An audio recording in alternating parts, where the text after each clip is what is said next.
Hi friends, this video shows how to fix all network and internet related issues. Please don't forget to subscribe this channel. Please like and share the video.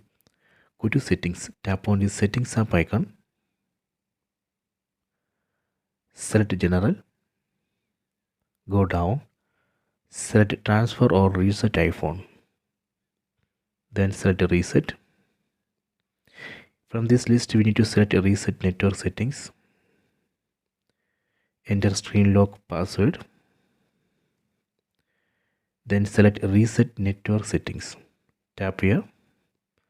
So now reset is in progress, please wait. So this way we can reset network settings and fix all network and internet related issues. For example, internet is too slow, we are not getting in signal. In those situations you can try this. Even if you are facing Wi-Fi or Bluetooth related issues, you can try the same thing. You can just reset network settings. Now phone is starting, please wait. Okay, it's ready.